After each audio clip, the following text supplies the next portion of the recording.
ಕೊನೆಗೂ ಕೂಡ ದಳಪತಿ ಸಕ್ಕರೆ ನಾಡು ಮಂಡ್ಯದಿಂದ ಸ್ಪರ್ಧೆ ಮಾಡೋದು ಅಧಿಕೃತವಾಗಿ ಘೋಷಣೆಯಾಗಿದೆ.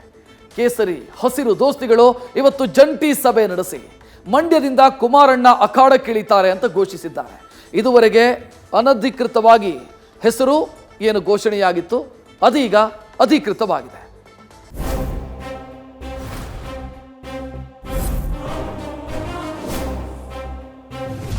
ಲೋಕಸಮರಕ್ಕೆ ಕೇಸರಿಯೋಳ್ ಹಸಿರು ಸಮ್ಮಿಲನವಾಗಿದೆ.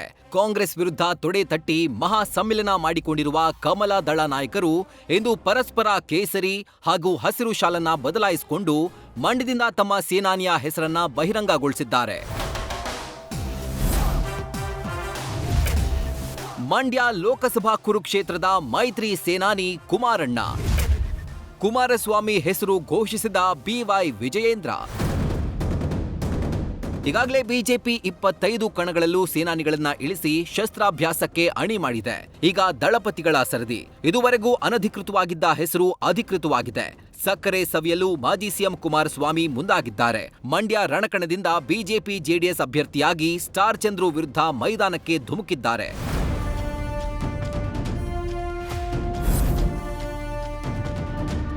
ಮಂಡ್ಯ ಲೋಕಸಭಾ ಕ್ಷೇತ್ರದ ಮೈತ್ರಿ ಅಭ್ಯರ್ಥಿ ಕುಮಾರಣ್ಣ ಅಂತ ಬಿಜೆಪಿ ರಾಜ್ಯಾಧ್ಯಕ್ಷ ಅಧಿಕೃತವಾಗಿ ಘೋಷಿಸಿದ್ದಾರೆ. ಮಂಡ್ಯದಲ್ಲಿ ಇದೇ ಮೊದಲ ಬಾರಿಗೆ ಬಿಜೆಪಿ ಜೆಡಿಎಸ್ ನಾಯಕರು ಸಮನ್ವಯ ಸಭೆ ನಡೆಸಿ ಪರಸ್ಪರ ತಮ್ಮ ಶಾಲುಗಳನ್ನ ವಿನಿಮಯ ಮಾಡಿಕೊಂಡಿದ್ದಾರೆ. ವೇದಿಕೆಯಲ್ಲಿ ಕೇಸರಿ ಹಾಗೂ ಹಸಿರು ಸೈನಿಕರು ಜಂಟಿಯಾಗಿ ತಮ್ಮ ಸೈನಿಕರನ್ನ ರಣರಂಗಕ್ಕೆ ಅಣಿಗೊಳಿಸಿದ್ದಾರೆ. ಮಂಡ್ಯ ಲೋಕಸಭಾ ಕ್ಷೇತ್ರದ ಸಂಸದರಾಗಿರ್ತಕ್ಕಂಥ ಸನ್ಮಾನ್ಯ ಶ್ರೀ ಎಚ್ ಡಿ ಕುಮಾರಸ್ವಾಮಿ ಅವರು ಇಂಥ ಮಂಡ್ಯ ಲೋಕಸಭಾ ಕ್ಷೇತ್ರದಲ್ಲಿ ನಮ್ಮ ಸಂಸದರು ಯಾವ ರೀತಿ ಇರಬೇಕಂತ ಹೇಳಿದ್ರೆ ಜನರಿಗಾಗಿ ಜನರಿಗೋಸ್ಕರ ತನ್ನ ಪ್ರಾಣವನ್ನ ಮುಡಿಪಾಗಿರ್ತಕ್ಕಂಥ ಕುಮಾರಸ್ವಾಮಿ ಅಂತ ಕ್ಷೇತ್ರದ ಸಂಸದರಾಗಬೇಕು. ಇನ್ನು ಇದೇ ವೇಳೆ ಮಾತನಾಡಿದ ಮಂಡ್ಯ ಮೈತ್ರಿ ಅಭ್ಯರ್ಥಿ ಎಚ್ ಡಿ ಕುಮಾರಸ್ವಾಮಿ, ಕಾರ್ಯಕರ್ತರಿಂದ ಸ್ಪರ್ಧಿಸುವ ಆದೇಶ ಬಂದಿದೆ. ಜನರ ಅಪೇಕ್ಷೆಗೆ ತಲೆಬಾಗಿ ಬಂದಿದ್ದೇನೆ. ನಾವು ಒಟ್ಟಾಗಿ ಹೋರಾಡಬೇಕು ಅಂತ ಹೇಳಿದ್ದಾರೆ. ಮಾತ್ರವಲ್ಲದೆ ಕಾಂಗ್ರೆಸ್ ಸರ್ಕಾರ 1 ವರ್ಷದೊಳಗೆ ಬೀಳುತ್ತೆ ಅಂತ ಭವಿಷ್ಯ ನುಡಿದಿದ್ದಾರೆ. ನಾವೆಲ್ಲರೂ ಇಬ್ಬರು ಒಗ್ಗಟ್ಟಾಗಿ ಹೊರಟ್ರೆ ಬಹುಶಃ ಈ ಒಂದು ಲೋಕಸಭಾ ಚುನಾವಣೆಯಲ್ಲಿ ಐತಿಹಾಸಿಕವಾದಂತಹ ರೀತಿಯ ಒಂದು ಗೆಲುವನ್ನು ನೀವು ತೆಗೆದುಕೊಳ್ಳುತ್ತೀರಿ.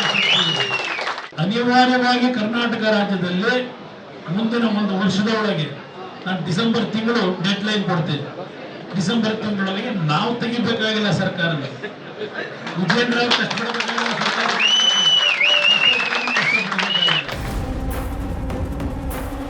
ಒಟ್ಟಾರೆ ಮಂಡ್ಯದಿಂದ ಜೆಡಿಎಸ್ ಬಿಜೆಪಿ ಮೈತ್ರಿ ಅಭ್ಯರ್ಥಿಯಾಗಿ ಎಚ್ ಡಿ ಕುಮಾರಸ್ವಾಮಿ ಅಧಿಕೃತವಾಗಿ ಕಣಕ್ಕಿಳಿದಿದ್ದಾರೆ. ಮುಂಬರುವ ಏಪ್ರಿಲ್ 4ರಂದು ಕುಮಾರಸ್ವಾಮಿ ನಾಮಪತ್ರ ಸಲ್ಲಿಸಲಿದ್ದಾರೆ. ಈ ಮೂಲಕ ಕಾಂಗ್ರೆಸ್ನ ಸ್ಟಾರ್ ಚಂದ್ರು ವರ್ಸಸ್ ಮೈತ್ರಿ ಅಭ್ಯರ್ಥಿ ಕುಮಾರಸ್ವಾಮಿಯಿಂದ ಮಂಡ್ಯ ಅಖಾಡ ಹೈ ವೋಲ್ಟೇಜ್ ಕ್ಷೇತ್ರವಾಗಿ ಬದಲಾಗಿದೆ.